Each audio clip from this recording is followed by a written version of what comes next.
7e jour des romans de l'Avent aujourd'hui. Et donc on va commencer avec le Cozy Love. Donc c'est pas passé non plus encore énormément de choses. On se rend juste compte qu'il y a 2 love interest dans cette histoire, j'ai l'impression. Je crois que c'est Sofiane, le gars qui a renversé la première fois. Et Léo, c'est celui qui a pris sa place dans l'équipe Pluche. Donc voilà, on sent que Léo est intéressé par elle, pas Sofiane, mais je pense que les deux font partie du love interest quand même. Donc elle continue toujours à travailler. Et on a juste plusieurs rebondissements sur les personnes qui sont suspectées par la police. Et il y a des nouvelles arrestations. Pour l'instant, Suzanne, elle n'est pas inquiétée.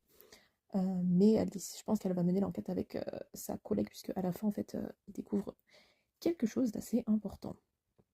Ensuite, on passe sur les flocons de Manhattan. Donc ce que j'aime bien, c'est que vraiment, là, on sent que l'histoire évolue jour par jour, puisqu'on est vraiment genre le 7 décembre. Donc on repasse sur le point de vue d'Emma, qui continue son quotidien. On se rend compte qu'en fait, ils ont un ami en commun, qui est Jungwon, du coup, puisque c'est le seul autre personnage qu'on nous parle, avec la meilleure amie en plus d'Emma. Donc elle se rend dans sa salle de sport. Je pense que en fait Jungwon c'est un peu le personnage où vous savez il sait déjà que genre les deux sont en crush l'un sur l'autre mais les autres savent même pas qu'ils ont genre un pote en commun. Voilà. Et du coup donc elle lui parle de Nate et donc elle va ensuite donc, travailler au café où elle travaille et elle décide d'aider une famille sans abri en leur offrant les invendus du jour et des boissons puisque elle aussi elle a connu quand elle était plus jeune cette vie difficile.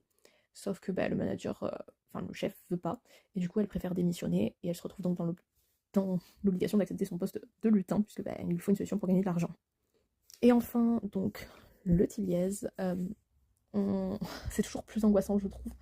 Roman Destination de la jeunesse, je pense que j'aurais pas aimé lire ça plus jeune parce que ça m'aurait mis mal. En même temps, je suis pas très film d'horreur.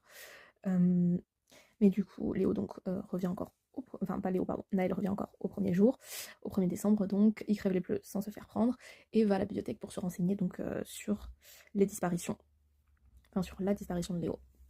Il se rend compte donc que c'est véridique, que le sans-abri qu'il a rencontré c'est en fait le père de Léo, et il décide de poursuivre donc sa lecture du journal, où Léo se rend compte qu'il n'est pas le premier à être kidnappé. Et Naël donc s'interroge, est-ce que c'est lui la prochaine personne qui doit être kidnappée? En tout cas, il y a quelqu'un qui doit être kidnappé, puisqu'à chaque fois, tous les ans, la personne kidnappe un enfant de son âge, le 1er décembre. Donc voilà pour les petits avancées du jour.